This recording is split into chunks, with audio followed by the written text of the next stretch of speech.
What is up, everybody? Good afternoon. That shot looks like shit because you can see the background, which looks like hell because I haven't cleaned this office yet today.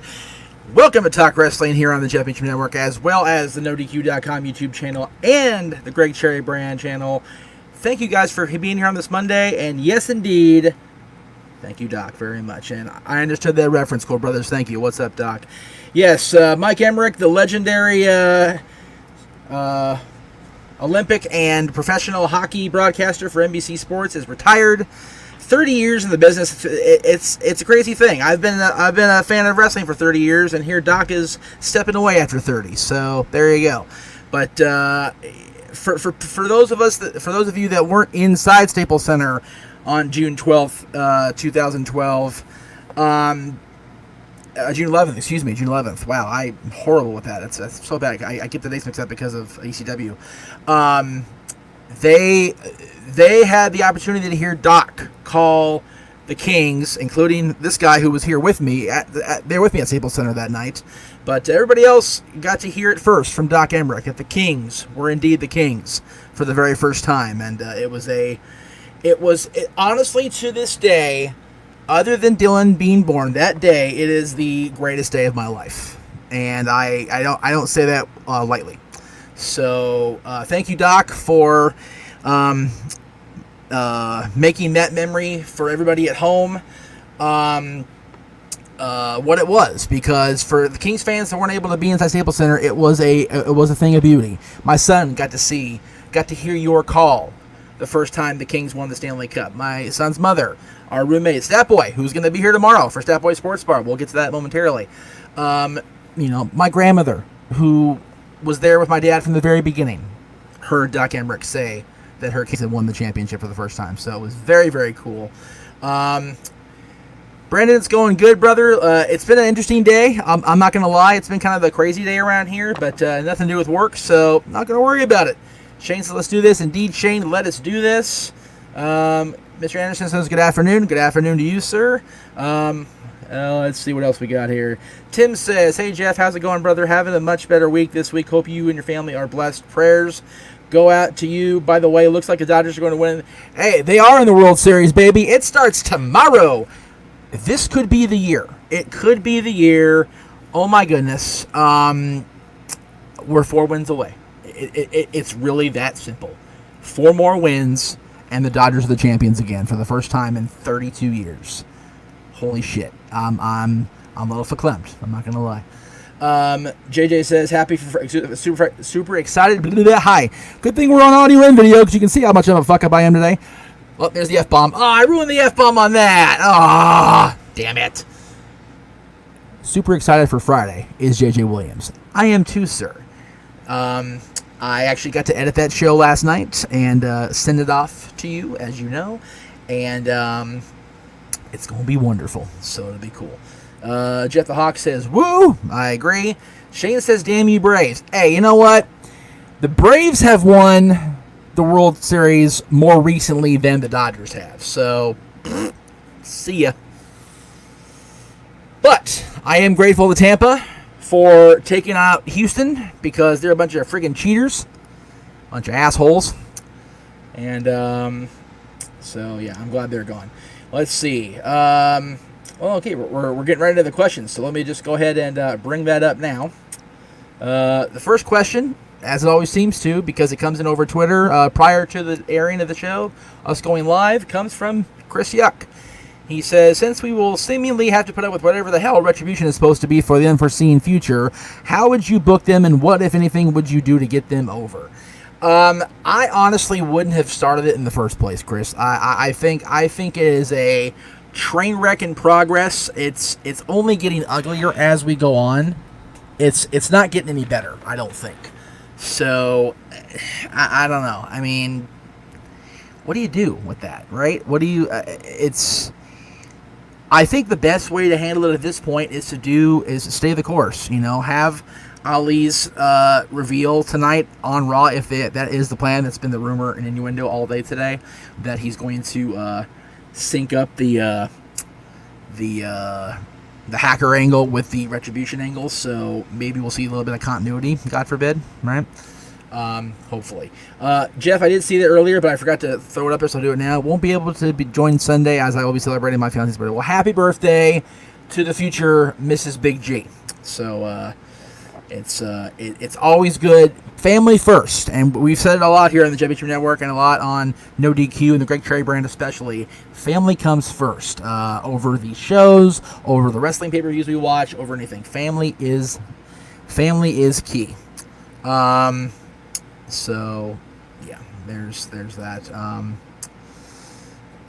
I just feel that we need to put family first and foremost, and if you can't be with me Sunday to watch along, I get it, dude. I don't want to be the watch along Sunday, to be honest with you. I'm thinking about not doing it. I already promoted it. Yeah, I'm debating. We'll see how tonight goes and Friday.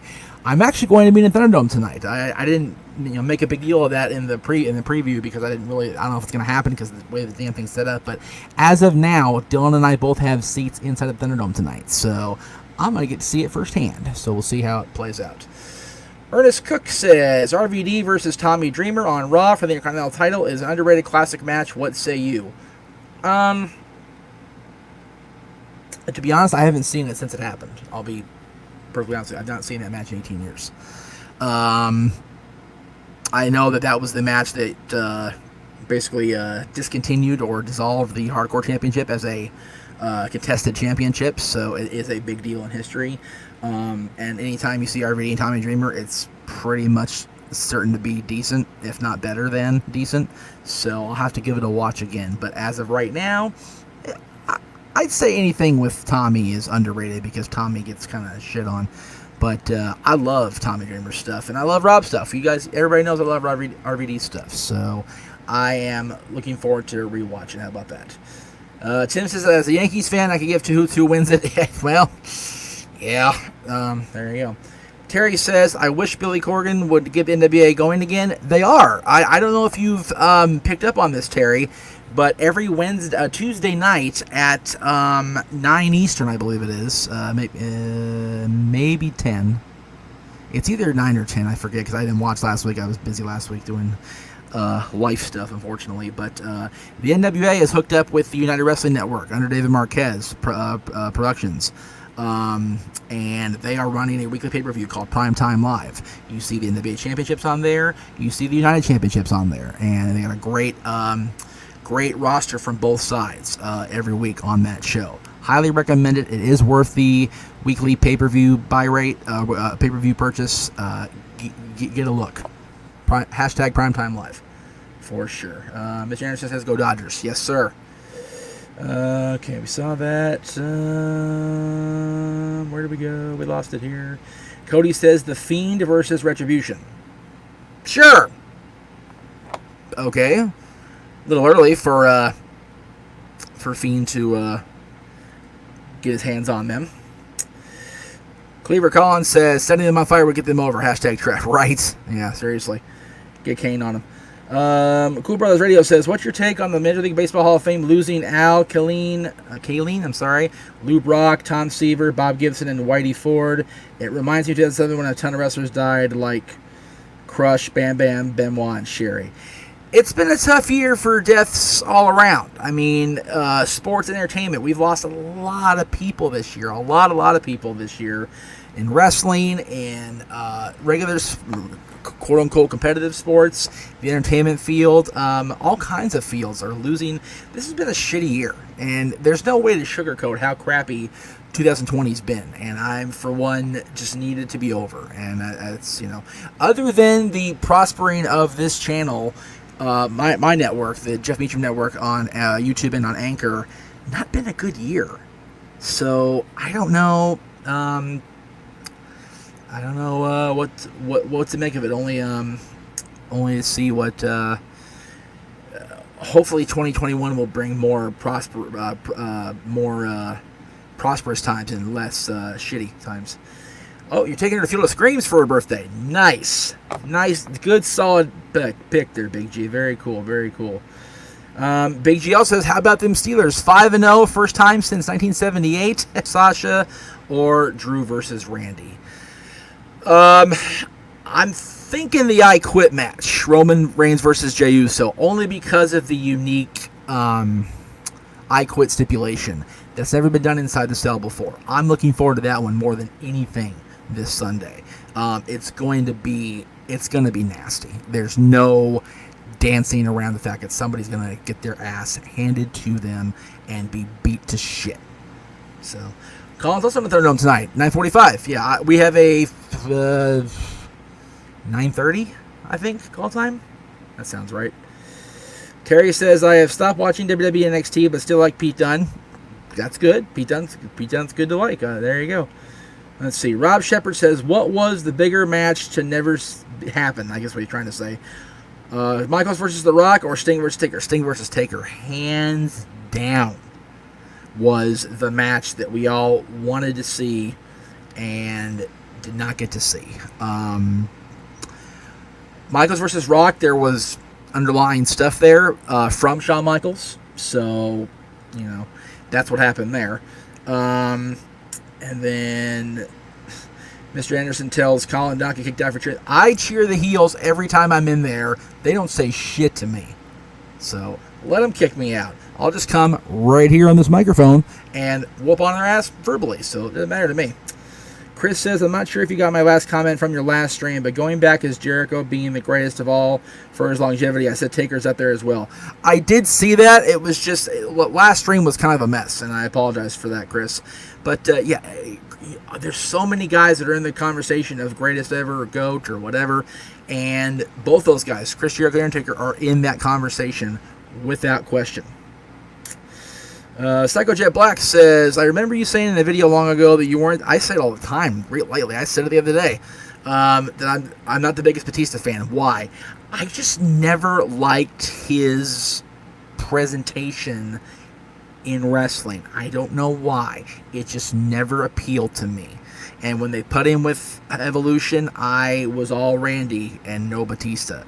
Of course, I was Hunter and Nate first, but I didn't like Bautista. And I don't know if it's because he really didn't get into this as a fan, and I just kind of subconsciously hold that against. I don't know. I mean, I honestly would have to have a shrink sit me down and talk about it, because I don't honestly, I don't really feel the need. I didn't like it. I love him in Guardians. I love him in the other movies he's done. I just don't like Bautista the wrestler. Dave Bautista the actor, and Dave Bautista the guy, from what I hear, is decent. So, good for him, but I'm just not a fan of the animal in the ring. So, the Hacker be real tonight on Raw? Question from Sarah Charlie. That's what we're hearing, Sarah. That's what we're hearing. Eddie says, the worst death for me was Eddie Van Halen. Oh, God. Shane says the worst death for me. Yes, Eddie Van Halen was terrible. Cleaver says, how far into the match tonight does Lana go through the table? The over-under is about 3 minutes, give or take. Todd says, hi. Hello, Todd. Michael says, do you think we see Retribution or maybe Wyatt interfering in the Drew versus Randy match on Sunday? Maybe they cost Drew the championship and he ends up leading the team versus Retribution as Survivor Series. That's not a bad idea. I mean, I'm of this mindset, this thought process here, and you get with me if you're wrong, if I'm wrong here, if you think I'm wrong here. That's what you're there for. It's what your comments are there for. I think that Randy, if anybody's going to be the guy to take the title off Drew this stage of the game, it's going to be Randy Orton. It needs to be Randy Orton, because Randy's been, punked more than once during this feud, and he needs to get his receipt, if you will. So I think that, yes, it's a good storyline to have Retribution cost Drew the championship, which leads to Survivor Series, because you can't have Retribution in Survivor Series unless you have a team match, because that's just the way that they're a team. They're the mindset of the team, a unit. So you have to have a unit to face them, and Drew can be on the team. They can see a little putting aside of the differences and have Drew team up with the Hurt Business. Just saying.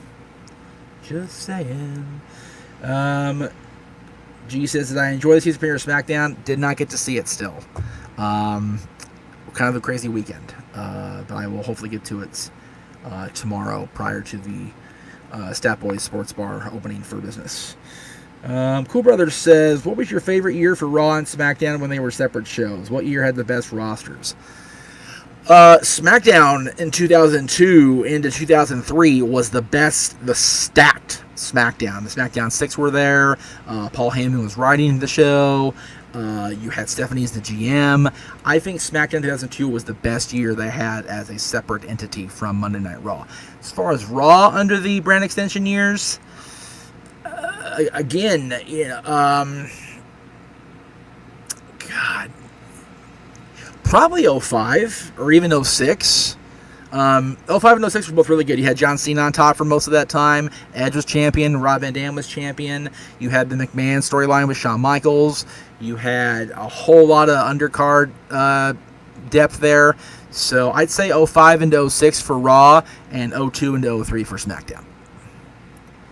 And let's see. Mr. Anderson says Sasha has faced all the 4 horsewomen in Hell in a Cell, but has lost to both Becky and Charlotte. Do you think she's losing streak will continue on Sunday? I really hate that they've shot of this match before WrestleMania, and I've said it for weeks that it's a mistake. I will get into my full predictions for Hell in a Cell on Thursday. I advertised a panel. We'll see if it happens or if it's just little old me. So stay tuned for that on Thursday. Do you remember where you were when Kobe Bryant passed away? I found out at work from a coworker. Let's see, when Kobe passed away, it was during the Royal Rumble pay-per-view, if I recall. So that would have been, I would have been sitting either in this chair, if I had it in here already. I remember if I had the chair, or in that chair, my easy chair. And it was terrible. Just terrible. Again, I've not been the biggest Kobe Bryant supporter in recent years prior to his passing because I felt the Lakers were their best when it was showtime or it was a team effort, not just Kobe carrying the other guys on the roster. Not saying he didn't do a good job at doing that because obviously he did. They won championships in that manner. But I've always preferred showtime and the Kobe Shaq unit with the team. So, but I was devastated for friends I know that love the Lakers and loved Kobe, and it was a very, very horrible thing to happen, and just a tragic accident, just a ridiculously unnecessary accident that befell him and his daughter and everybody involved. Okay, Aaron, sorry, it was fucked up, flat out. Chris says, is Cena, Orton, Bautista, and Brock the greatest crop of rookies WWE had come up around the same time? Yep. The OVW4, I feel, were the best pre-NXT rookies to come up onto the main roster and make an immediate impact. Yeah, remember, all 4 of those guys came up in 2002. Within 3 years, all of them have been world champion, at least once. You can't argue with that success. You can't. I mean, Brock won it the same year. But Orton won it in 2004. Bautista and Cena in 2005. And I think if Brock had stuck around and not gotten lost the desire to travel or be on the road or whatever, he could have been as great as he is now then. And if Orton hadn't been such a troublemaker, he'd been in the greatest of all time category then. And I'll even give Bautista the credit. Bautista definitely is up there amongst the greatest of this generation, and of course there's John Cena, who I have nothing but nice things to say about John Cena, so we all don't need to go down that road again. Apparently there's a Mace vs MVP match tonight. Cool. I'm always looking forward to seeing MVP in the ring, and that Mace guy's huge, so here we go. Let's see. Jeff, do you think if WCW had done some work with WWE like ECW did, would they still be in business? You have to remember, Shane, that ECW was a singularly funded company by the Heyman family at the end, and only survived because Vince was supplementing them in different ways, whether it was the Tommy Boy Records thing with Scorpio, things like that, or having their roster come up and get a little bit of seasoning on the big stage and then go back down to ECW. WCW was corporately owned from 1988 until their demise in 2001 by Turner Broadcasting / Time Warner / AOL Time Warner. So I don't think their structure was such where they would have worked with Vince. And you have to remember, Bischoff in his time as head of the company, implemented a strategy where they were out to take the WWF down rather than broaden the audience. They happened to do both for a while because they did take the WWF down. They just didn't completely kill it. But at that point, it became a thing for Vince to be done and wipe them off the face of the earth, and they sure shit did. And we are still paying for that to this day. AEW is just now, a year in, starting to make us believe that there is life beyond Titan Tower, in my opinion. So, let's see. Rob Shepard says, as the locker room leader, why didn't Undertaker get a hold of Bret and Shawn in 1997? He said himself he could have stopped the screw job. I don't know, Rob. That's an interesting question, and I'd love to ask Undertaker that if I ever got to interview him. And I would love to hear his side of that, because whether he could have stopped the actual screw job, the actual implementing of the screwing directly, is up for discussion. But the fact of the matter was, Vince was determined to have Bret's contract go off the books. And he encouraged him to negotiate with WCW. So it wasn't about Shawn and Bret at that point. At the point, you saw it in Wrestling with Shadows, if you've seen the documentary. Highly recommend you do, by the way. The fact of the matter was, at the time that Bret faxed his contract to WCW signed, Vince was determined to have Bret leave the company. Not because he hated Bret, not because he wanted to see Bret go, but because he felt that they didn't have anything for him creatively as an active wrestler. And Vince knew, he had to have known, that Bret would not just go away quietly as a part-timer, as the Babe Ruth, as an agent, whatever. He wanted to wrestle. He wanted to compete still. So I don't think even Taker could have stopped it. I really don't. I don't. Colin says, I'm watching you on my new Microsoft Pro 3 that I got yesterday. Oh, look at that. For free. Nice. Very cool. I love Microsoft computers. I wish I'd had the foresight, had somebody buy me one of those for this instead of... the Chromebook's working, but, it is what it is. Adrian, welcome. Make sure you talk to Aaron about the debate, because if they have the debate, the damn horn like they did on Friday's debate or Saturday's debate, I ain't doing no debate. That was friggin' annoying. Let's see what we got here. Michael says, what were the worst years of SmackDown and Raw? Oh, God, too many. I mean, this year alone, since the season premiere of Raw last in 2019, has been a terrible year for WWE, for Raw. SmackDown, I'll agree with you. 2012 was pretty bad, just because they didn't have the full-time presence of CM Punk and John Cena, all those guys. So I would say it's a safe bet. 2012, yeah. Let's see here. What is the best singles match? Says Psycho Jet Black. Goodness. I don't know. I can't really think of a great quality Kane singles match that was a great wrestling match. He's had great moments.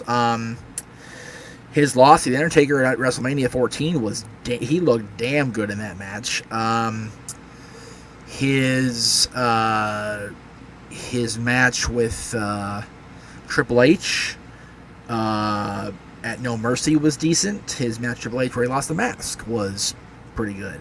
His series against RVD in 2003 was there's been a lot of good quality Kane matches, just not 5-star classics like Meltzer would rate, but they all had great stories to them. So there you go.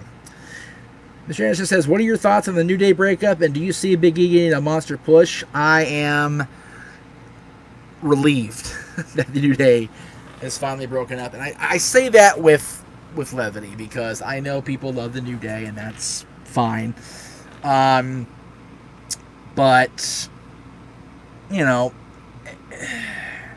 we've been calling for the breakup for years, like pretty much since the beginning, and hopefully Big E will get that monster push as a baby face or even a heel on SmackDown going forward.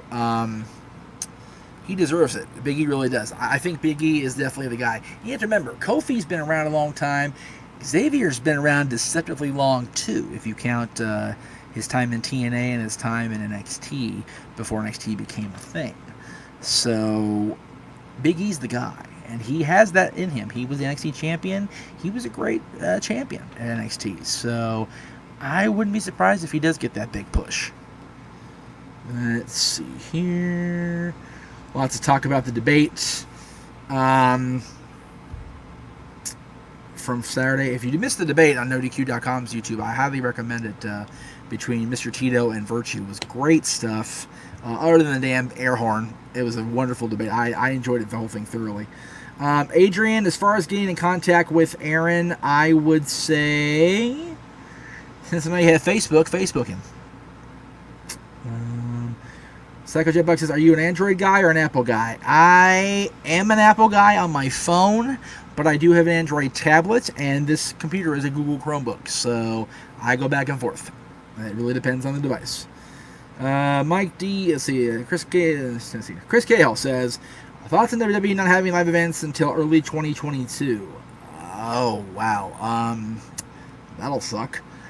But, again, it's all about keeping people safe.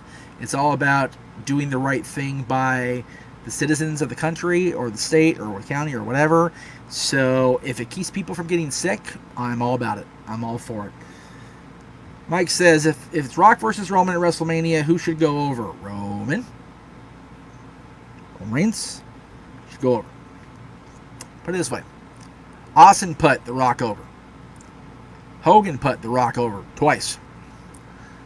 Cena put The Rock over, and then Cena went over on The Rock. So I think The Rock can put his cousin over and make Roman. Cody says, what are the odds we get a New Japan and AEW partnership? Well, it's been made very clear that AEW is willing to partner with whoever. Here we go. Blooper reel, except we're live, so there's no bloopers. It just keeps going and going. We've seen the NWA Women's Champion on AEW.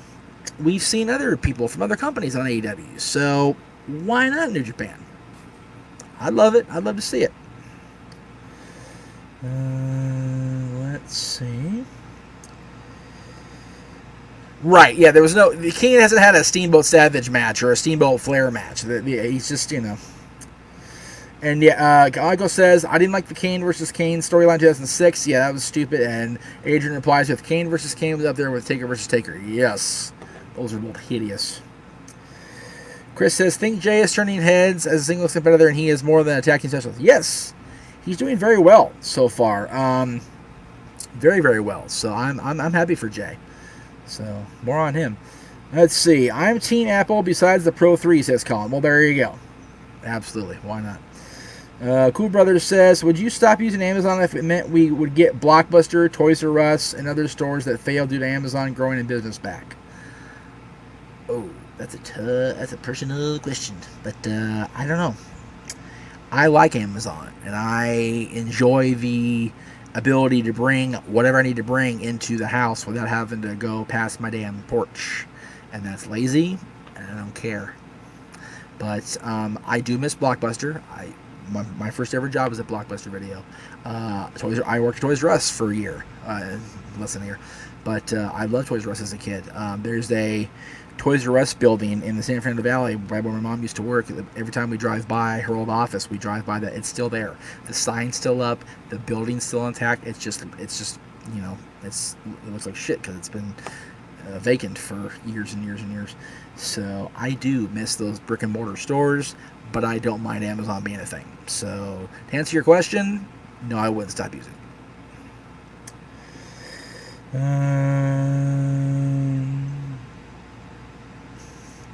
Sarah says, is Retro Pro Wrestling the sequel to WrestleFest on your Xmas list? What are your thoughts on it? If you're talking about the NWA game, no. I don't have a gaming system, so I don't have a gaming thing on my list. So let's see here.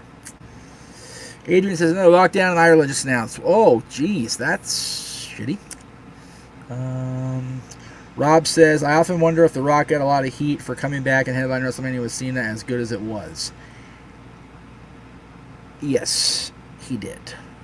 And with some of the boys. Some of the boys were, oh, good, box office money. But a lot of the boys were kind of, including Punk. I mean, Punk was not quiet about the fact that he was pissed off about that. So, let's see here. I don't know if Redbox took Blockbuster out. I'll say Netflix. The DVD, the hard copy DVDs of Netflix took Blockbuster out. I mean, honestly. Let's see here. Shane says AEW, Ring of Honor, Impact, New Japan, NWA partnership. Yeah, that's a lot of punch in that Kool-Aid, man. That's what I say. And yes, the fake Kane was in fact Luke Gallows, slash Festus, slash whatever you want to call him. Michael says, who do you think Roman faces Survivor Series? Maybe one of the Mysterios. If they're going to continue with him taking on the guys that are in the main event picture but smaller than him, Dominic Mysterio's a candidate, as is Rey. Scary enough. So is Seth Rollins. And he's on SmackDown now. Don't be surprised. Although Survivor Series is generally champion versus champion, so it should be Roman versus the WWE champion, which will be hopefully Randy Orton, as we predicted earlier. But again, we'll talk about that on Thursday with the prediction shows. So there is one Blockbuster store left in the. Yep, it's in Bend, Oregon, and I intend to go before I call it a career, call it a life, whatever you want to call it. Yes, I do realize it's there. I've talked to them many times about getting merchandise and whatnot, so we shall see. Mike says, what match would you have rather seen? Shawn Michaels versus AJ Styles or Daniel Bryan versus Bret Hart? Oh, dick. Yikes. I will go with Shawn Michaels versus AJ Styles. Only because I know for a fact that both of those guys can deliver any day of the week and make me want to come back for round 2. Brett didn't always get there for me personally. Not saying he wasn't one of the best ever, just didn't hit that tick for me personally.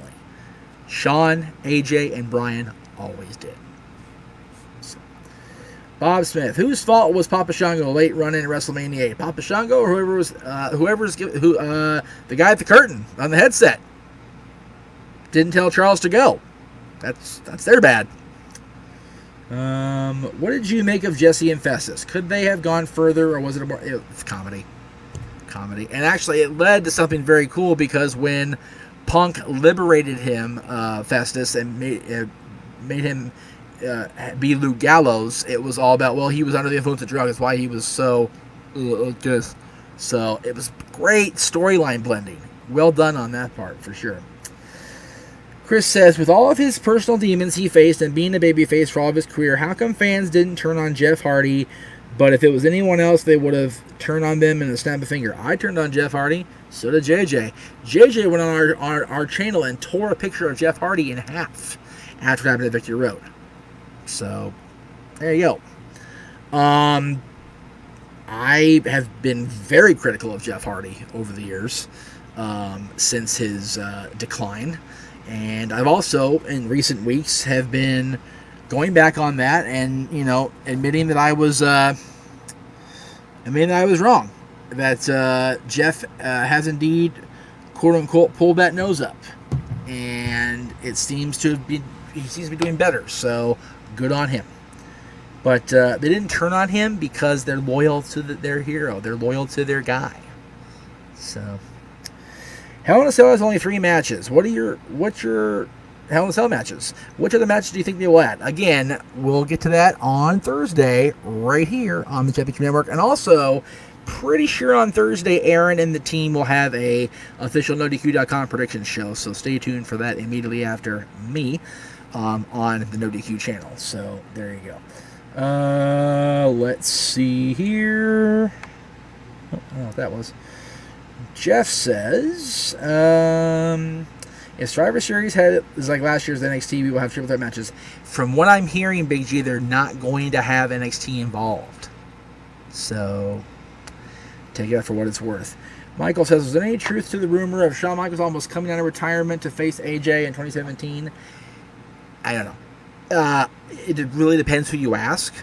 Conventional wisdom says yes, because it was talked about all over the place. And I think even Shawn and AJ both brought it up too. But we'll never know, right? Steven says, what'd you make of the Vince God story in 2006? Stupid. Stoopid. STOOOPID.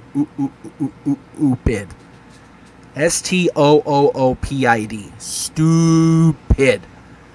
Horrible storyline.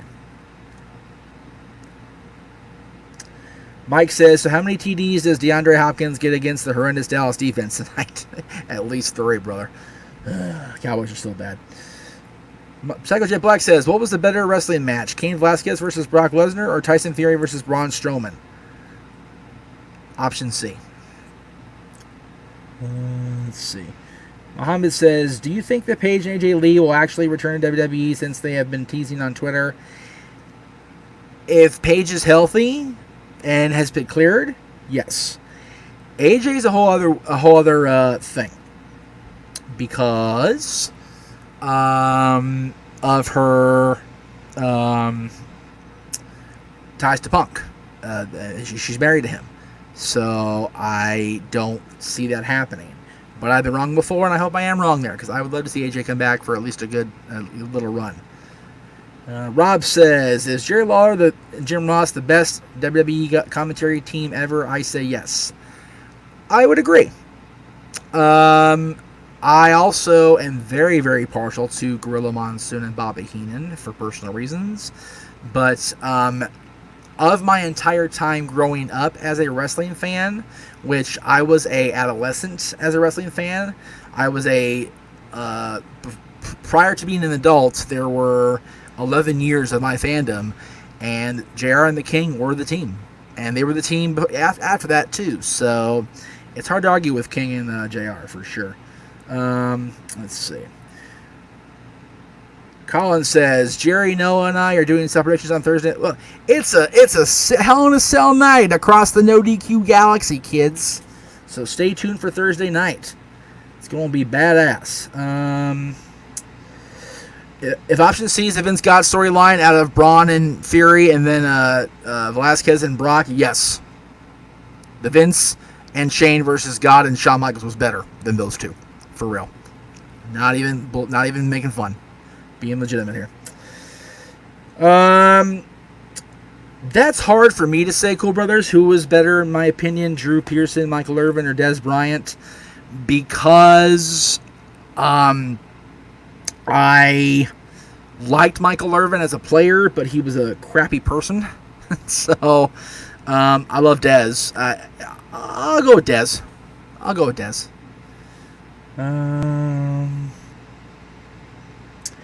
Where do you think, Steven says, where do you think it all went all wrong for TNA in the 2010s? Hiring Hulk Hogan. And that's hard for me as a Hulkamaniac, but it's true. Hogan coming in was detrimental to the company, and there's no easy way to say that. It wasn't a good fit. And trying to keep Russo on the roster during that time was also a poor choice. They should have left Vince in charge of writing, or at least a committee of other people besides him, but they should have never brought Bischoff and Hogan in to try to work with Vince Russo or anybody else. Hulk will always be a WWE guy. Yes, he was WWE for 6 years, and that's fine. But you know what? At the end of the day, he went back. And after TNA, he went back. And after they cast him aside, he went back. So, honestly, for sure, the biggest part of TNA's downfall in the 2010s was bringing Hulk Hogan in at the very beginning of the decade. Sorry, Hulkster. Just saying. Chris wants to know my opinion on the most underrated Hell in a Cell match. And I will say, off the top of the head here, is the Triple H versus Chris Jericho 2002 Judgment Day match. That gets a lot of bad press because what happened to Tim White, but that was a damn good match, I think. Joe says, do you think they'll put Heyman back with Lesnar if he comes back to WWE? Rumor has it. If Brock comes back, yes. There's no way, I don't think, not to. Right? Because peanut butter and jam. Peas and carrots. Heyman and Lesnar. Chase Gaming says, could you see WWE ending the Sasha Banks-Bayley match in a DQ like Seth versus Fiend last year? That would be terrible. I could see it happening.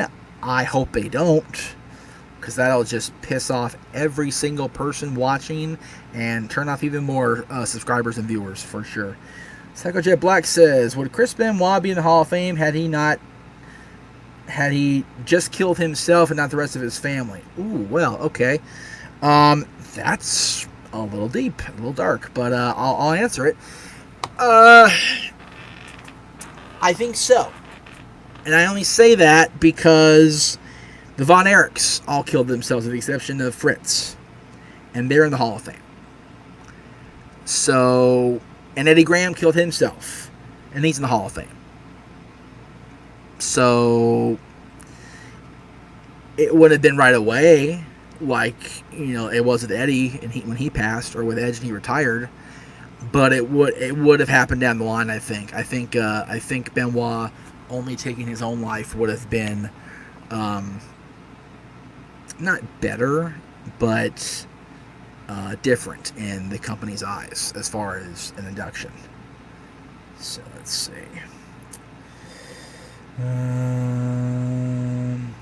New Day and Usos was definitely indeed an underrated Hell in a Cell match. It was a great tag team Hell in a Cell match. The first one they ever did. What do I think is the worst pay-per-view of all time? Steven says December 2006 for him. That's got to be up there. That was a shitty show. The 95 In Your Houses were really bad. Especially In Your House 2 with Lumberjacks, although the first one's kind of bad too. So,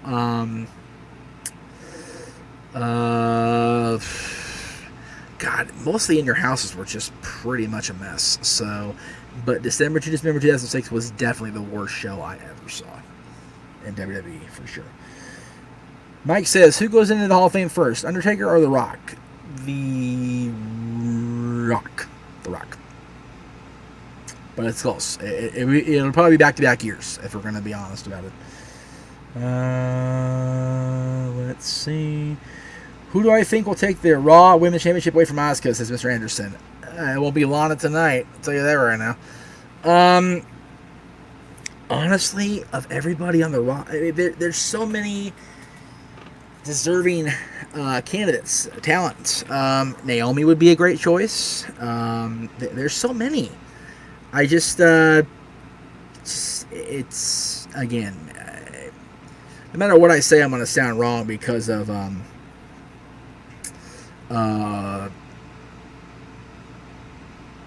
just because everybody's got their own opinion. Everybody likes their own flavor of ice cream. I personally like Naomi as my choice. So there you go. There's my choice.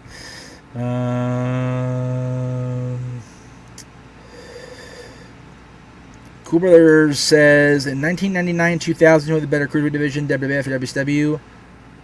WCW? The light heavyweight division in 2009 for WWE was Goldberg. He was champion the whole year plus. So, Adrian says, Shawn Michaels versus Triple H, Bad Blood, underrated Hell in a Cell, in my opinion. I feel it always gets overlooked. That slow-paced match didn't help. I actually love that match. I don't underrate that match, which is why I didn't say it earlier. I love that damn match so much. I think that's the best Hell in a Cell match up until Undertaker versus Triple H at WrestleMania. That match was damn good. Cleaver says, thoughts on Dark Side of the Ring Season 3 being announced? Looking forward to it.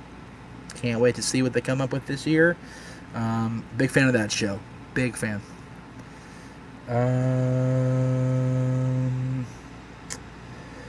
Let's see. Second Jet Buck says, what are the funniest bots you've ever seen and the most painful bots you've ever seen? The most painful bot you've ever seen by far is Sid breaking his leg. That was gruesome. Ugly. I actually watched that back last week after Dak Prescott got his leg hurt in the Cowboys game, and god damn, that Sid thing is just awful. Most funniest botch, it's still the Shockmaster. I mean, it holds up 27 years later. It's the funniest damn thing I've seen in wrestling. Poor Uncle Fred, man. Tugboat just couldn't catch a break there. It's terrible, terrible. Chris says, should Stone Cold Steve Austin induct The Rock in the Hall of Fame? Yes, sir. Without question. Brennan says, Shayna's going to beat Asuka when her and Nia lose the tag belts. Doesn't surprise me. Wouldn't surprise me at all. Thoughts on the rumors Vince wants Ronda versus Becky at WrestleMania next year? There's a story there, right? I mean, Becky beat Ronda controversially. Blah, blah, blah. Jiminy Christmas. There's definitely meat on that bone. Why not? I'm having the worst damn day with my blah, blah, blahs. I am so sorry, you guys. Jesus. I would love to see Ronda come back and get her revenge on Becky, or at least try and lose in grace and lose decisively rather than the controversial fashion she lost at WrestleMania last year. Rob says, what was the best return that wasn't announced or known well prior to it, including like such as Brock in 2012?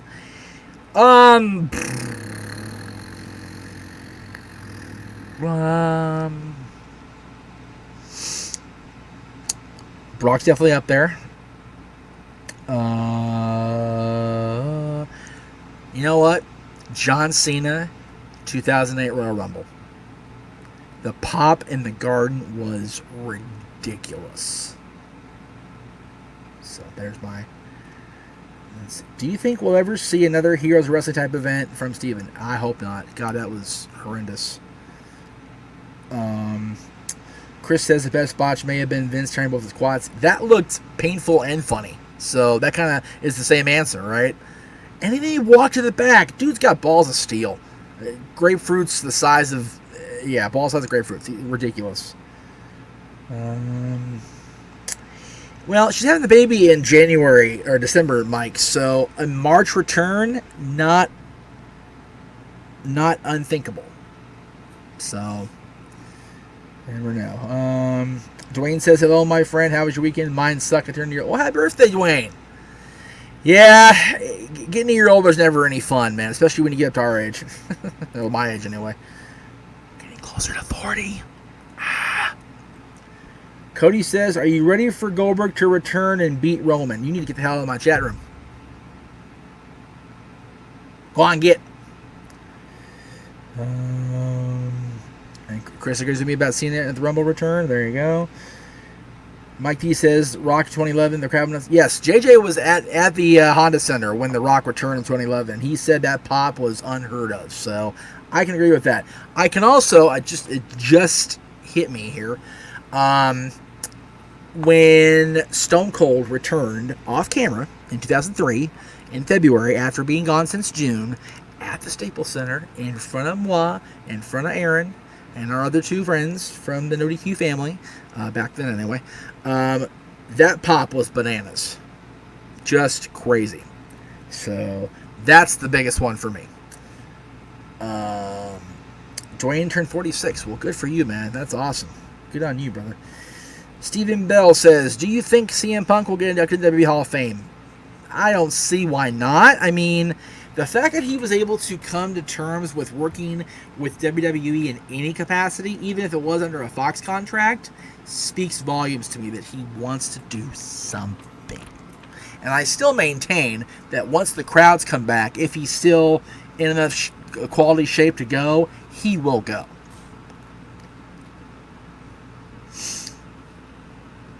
So, there you go. All right. We are 51 minutes in. Again, thank you so much for watching me the last hour. I really appreciate it. As I said at the top of the show, I have to prepare for my entrance into the Thunderdome. However, it looks like we're going to get a match announced because Chase says WWE's announced Matt Riddle versus AJ Styles for Raw. Love it. Go AJ. Psycho Jet Black says, will we ever have another old wrestler wrestling in the 50s and 60s like Flair? I honestly hope not. As much as I love Nate, and I will always love Ric Flair, and always be proud of being a part of his retirement match, I don't want to see guys wrestle into those years. Retire sooner, man. Enjoy your health, enjoy your youth, man, for real. Michael says, if Rock doesn't come back with what would be likely opponents for Roman... Okay. If Rock doesn't come back, what would be more likely an opponent for Roman at WrestleMania? Seth or Big E? I'm still hoping Rollins takes the Money in the Bank and turns face down the line to face Roman unlikely. I actually agree with you, Michael. I think that's exactly how it should play out. Seth should find a way to exorcise the briefcase from Otis, take his paternity leave, come back a babyface, and cash in on Roman's ass. Again, good point, Mike. Will Punk want to go in the Hall of Fame? That's the key. That's the key. Dwayne says, settle the difference for me. Did the Steiner brothers wrestle at WrestleMania? Yes, they wrestled the Head Shrinkers. WrestleMania 9. Yes, they wrestled Samu and Fatu, the Head Shrinkers. WrestleMania 9 in Vegas, baby, in front of my old pal Stagger Lee and his mom and his dad. Excuse me. Cool Brother says, is it possible at some point you and Greg Cherry could do a wrestling draft all the time? As the boss would say, highly unlikely in all likelihood. But you never know on the JBT Network, so stay tuned for that. Ernest says, Jeff, do you remember when Daniel Bryan did a promo early in NXT and said he was going to go by his real name with American Dragon? Yes, and I wish they had let him do that. But I get why he didn't want to, because he wanted to make sure he held on to his name, Bryan Danielson, so it makes sense. Adrian, the Steiner brothers will never be in the Hall of Fame because they have said as much. They were part of the class action suit, I believe. And if not, both Rick and Scott said they don't want to be in the Hall of Fame. They have a bad time with WWE these days. So, Mr. Anderson says, do you think Tucker is screwed now that he's on Raw? Yep, I do. Very much so. Psycho Jet Black says, what kind of heel would you like John Cena to be? Doctor of Thugga-Frigonomics. Please, please, please. Chris says, could we see another end of an Era Match Wrestlemania with Randy versus Cena with Edge as special guest referee? I don't see that happening, especially with Edge's animosity toward Randy more so than against John these days. Probably not going to be a good thing.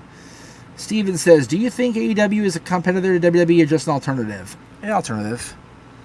I think these Wednesday ratings are horseshit, and again, that's just me freestyling. I think the whole ratings obsession is pretty ridiculous at this point. I think they're an alternative. And if they try to compete directly with the main roster, it'll be tougher going than they have it on Wednesday nights. So that's my opinion. Michael says, it would be Edge versus Orton with Cena's ref in that scenario. Again, I don't want John to come back. If I want John to come back, I want him to come back as a competitor, not as a referee. So that's like Bret Hart referee stuff. That's kind of silly to me.